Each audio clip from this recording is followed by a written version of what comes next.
How to fix my rejected tax return on Turbotax.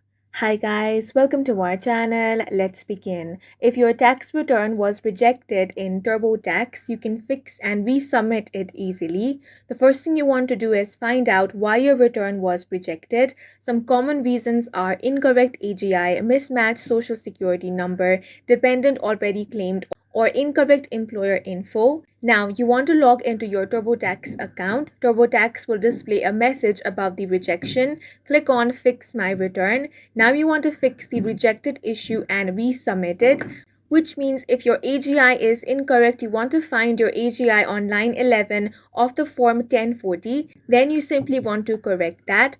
Once you have fixed all the errors, you want to click File in Turbotax, select E-File and submit again. Now you will have to wait for confirmation from the IRS. Turbotax will email you once the IRS accepts your return. You can also track it on the IRS Where's My Refund tool. And that's it for this video. If you found it helpful, please make sure to hit the like button and subscribe for more videos like this.